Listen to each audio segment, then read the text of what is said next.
कथा करा अकेली।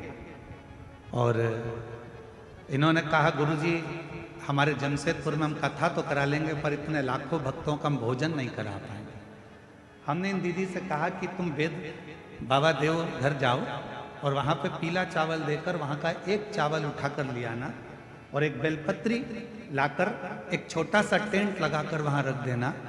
तुम ना हलवाई करना ना तुम अनाज रखना, बाबा देवघर वाला आएगा और पूरा भंडारा कर कर जाएगा। और पूछो उनसे, सांसद जी ये दीदी ने एक छोटा सा टेंट लगाया, माना हलवाई करा भोजन बनाने वाला और ना भंडारे की तैयारी करी, बस लिख दिया भोजनशाला।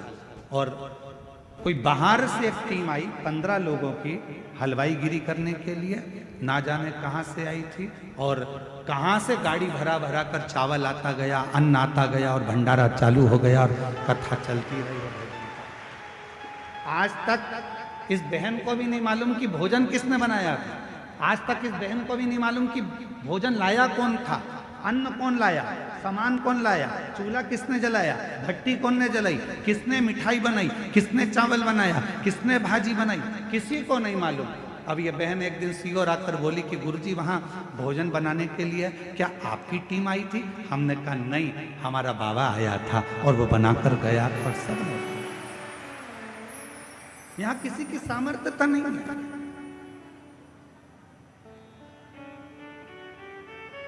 करता वही है, आप और हम तो केवल एक निमित्त मात्र हैं। और ये हमारी और आपकी केवल एक निमित्तता है।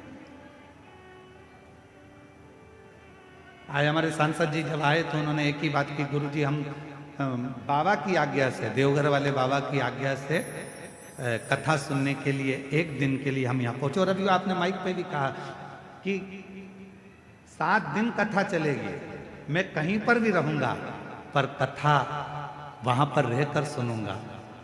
अर्थात आप वहां पर रहकर कथा नहीं, हमारे देवघर वाले बाबा आपके साथ रहकर शिव महापुराण की कथा को श्रवण करें।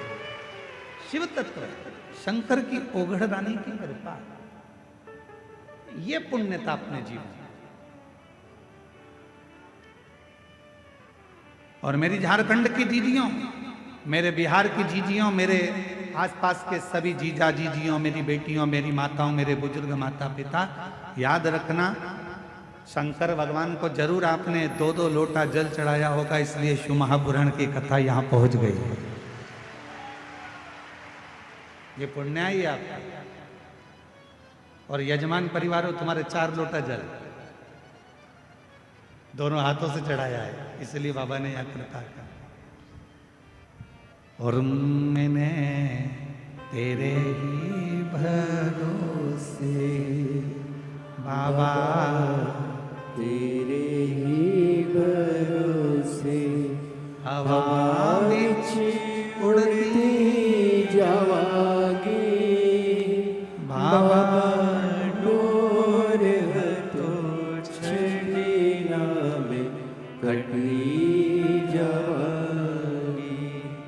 भोले मैं तेरी पतंग, शंभो मैं तेरी पतंग, हवा में उड़ती जावागी बाबा, डोर तो चढ़ीना में कटी जावागी।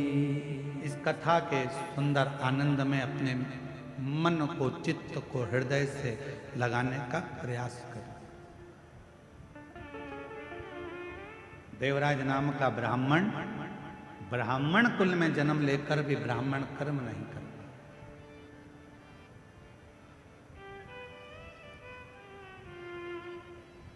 मानव का देह मिल जाए और मानव का देह प्राप्त कर भी यदि हम अच्छा कर्म ना कर पाए तो हमारा जीवन बेकार।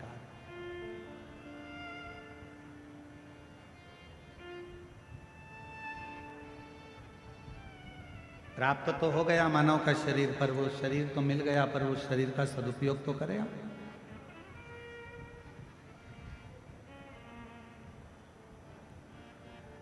कोई 5 दिन के लिए, कोई 7 दिन के लिए, कोई 3 दिन के लिए, कोई 2 दिन के लिए, कोई 4 दिन के लिए इस कथा के पंडाल में आया।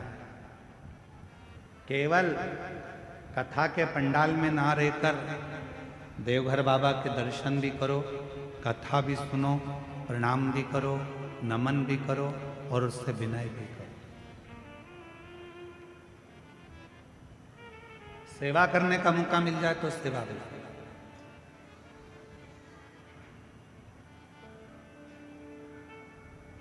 जैसा समय मिले उसके अनुसार कार्य करो।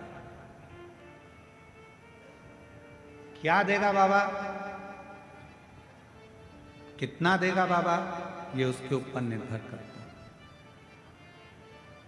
किसी के यहां काम करते हो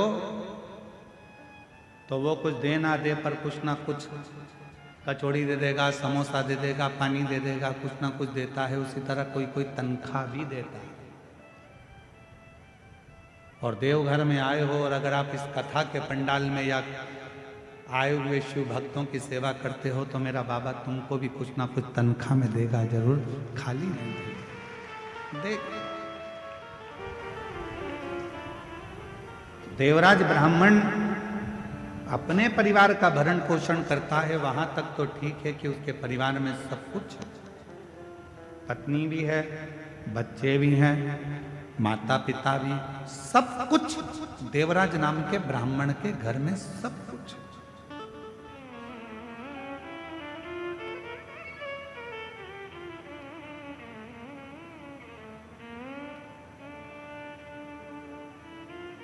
पर कोई संगति, एक संगत, अच्छे की संगत मिल गई तो जिंदगी बना देती है और बेकार की संगत मिल गई तो जिंदगी बिगाड़ देती है। एक हमारे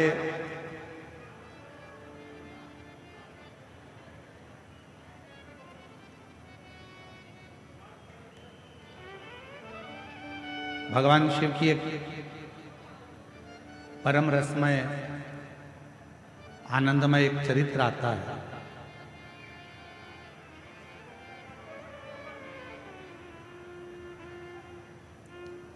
जम्मू कश्मीर में, जम्मू से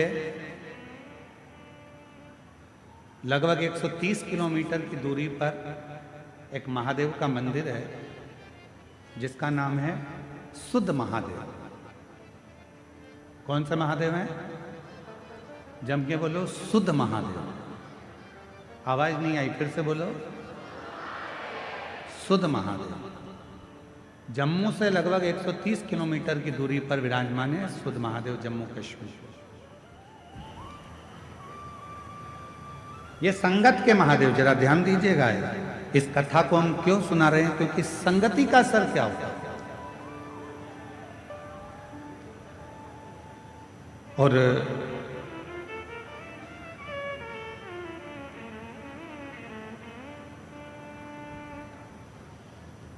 जिस जगह पर यह सुध महादेव विराजमान है, इसी भूमि पर मां पार्वती जी भगवान शंकर को पति बनाने के लिए बाल्यावस्था में तप करते थे। अम्मा जगत जननी अम्बा जगदम्बा की तपस्या वहां चलती रहती है।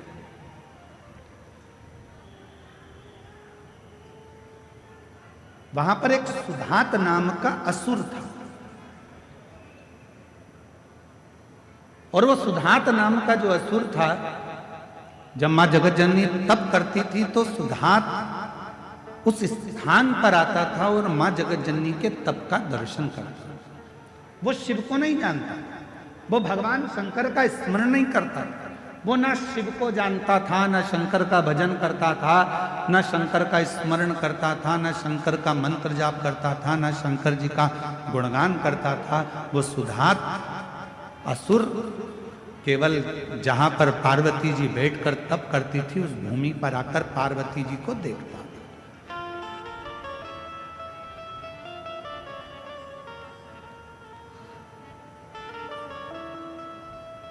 मां जगत जननी अपनी बाल्यावस्था में शिव भक्ति में लगी। भगवान शंकर की अविरल भक्ति धारण कर रहे हैं।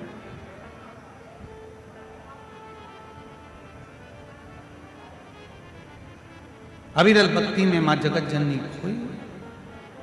अब सुधात ने एक बार विचार करा, सुधात असुर ने विचार करा कि ये है कौन। तब स्मरण करके उसने पता करा कि यह हिमालय राज की बेटी पार्वती है और बालू मिट्टी का शिवलिंग बनाकर, बालू का शिवलिंग बनाकर, मिट्टी का शिवलिंग बनाकर शंकर जी की आराधना कर, शिव की आराधना, भगवान शंकर की अविरल भक्ति को धारण कर।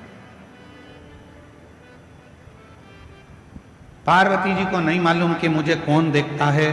पार्वती जी तो अपने भजन में लीन रहती हैं, शिव की भक्ति में डूबी रहती हैं। श्री शिवाय नमस्तुभ्यं, श्री शिवाय नमस्तुभ्यं, श्री शिवाय नमस्तुभ्यं, श्री शिवाय नमस्तुभ्यं। पार्वती जी अपनी अलमस्ती में भगवान की आराधना कर, उन्हें नहीं मालूम। जो कथा सुनने के लिए आता है वो ये नहीं देखता कि मैं आगे बैठा हूं कि पीछे बैठा हूं कि राइट में बैठा हूं कि लेफ्ट में बैठा हूं।